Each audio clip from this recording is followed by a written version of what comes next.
drop.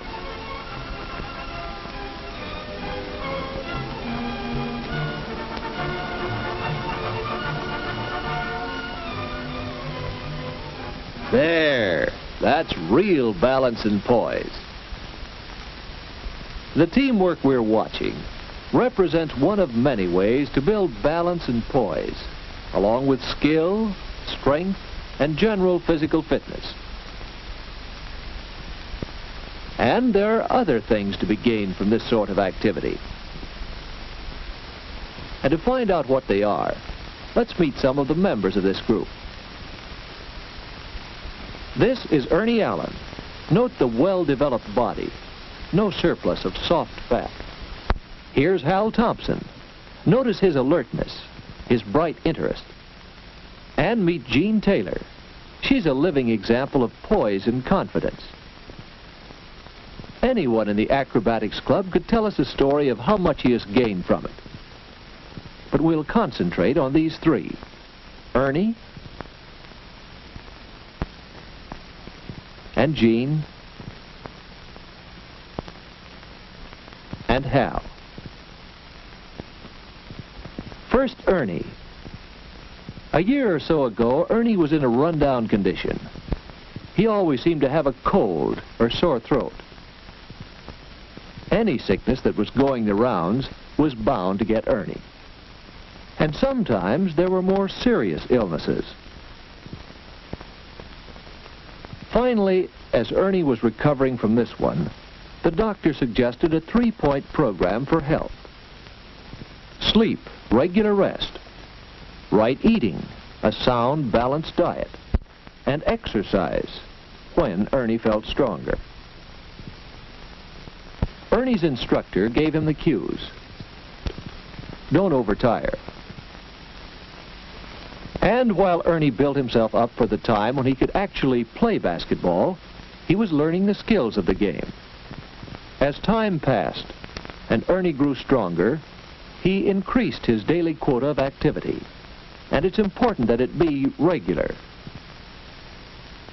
And Ernie tried some exercises to supplement his sports program.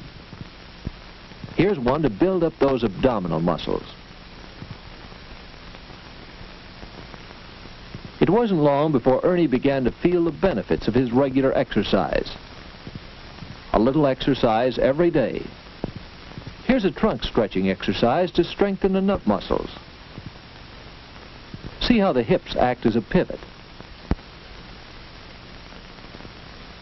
Ernie still has a cold now and then, but now that he's stronger, he can shake off illnesses more readily. Ernie found that he could build good health and enjoy it. And certainly everyone here has sound health. Exercise builds good health. What about Jean Taylor? What's her story? We've remarked on Jean's poise and self-confidence, but not so long ago, Jean felt lethargic and awkward. And feeling awkward, well, let's see what happens. Yes, Jean was pretty shy.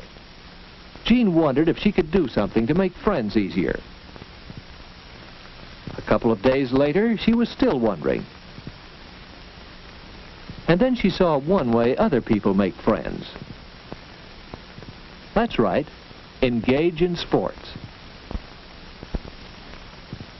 But no, Jean wouldn't dare. She'd be so clumsy and awkward.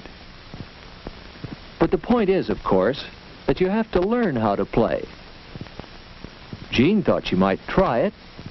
Maybe once she learned the skills of the game, she would gain poise and self-confidence. So Jean finally took the big first step and got started with some physical activity. Besides badminton, Jean used simple exercises to build control of her muscles for better posture. Here's a good exercise to develop poise and balance. It's called a tour jeté. Over a period of days, try to increase the number of times you can do this before getting tired. Jean's exercises improved her badminton and her poise. She had started out wanting to meet a few people, to make friends.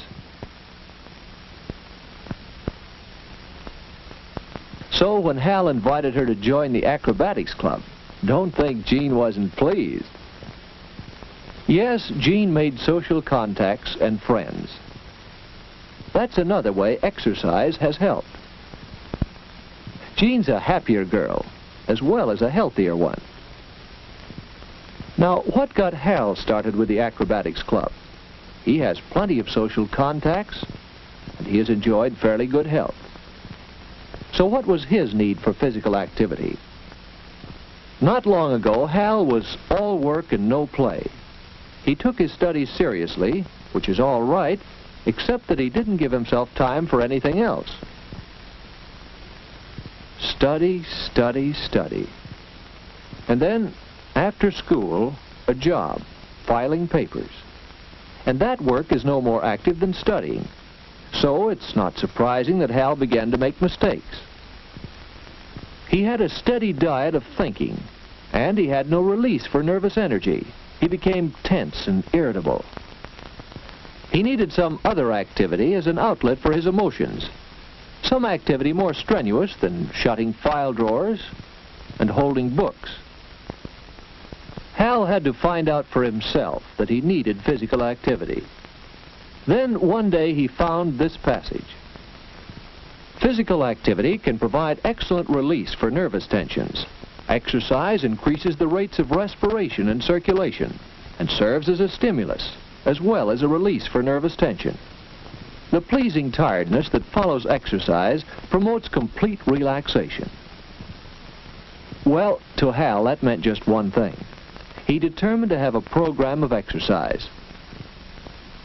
So, after talking it over with his physical education instructor, he learned a few exercises that led him to an interest in tumbling. Try this to stretch the muscle fibers and tendons at the back of your knees. Go easy at first, until you feel the stiffness leaving. Hal usually spends some time chinning to strengthen the muscles of his upper arms, shoulders, and back.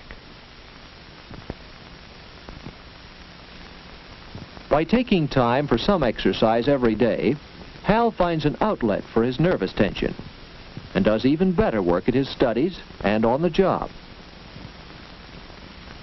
What of the others of this group? Why are they here? Probably their reasons are similar to Ernie's and Jean's and Hal's reasons. Perhaps they want exercise to increase their strength and endurance and to improve their balance and flexibility. Perhaps they want to establish outlets for their emotional tensions. Perhaps they want to gain poise and self-confidence and meet new friends.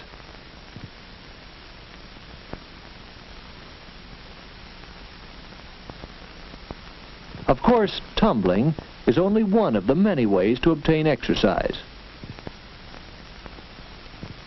Athletic sports involve team play and team competition, and so are especially good ways of building health and releasing emotional tension. These activities bring large groups of muscles into action and train groups of muscles to work together. And milder, less vigorous sports still have the advantage of outdoor activity. And although not everyone can take part in team athletics, almost anyone can find some source of exercise with little or no equipment. Talk it over with your physical education instructor or your doctor. It's up to you to see that your body gets the activity it needs for better physical and mental health.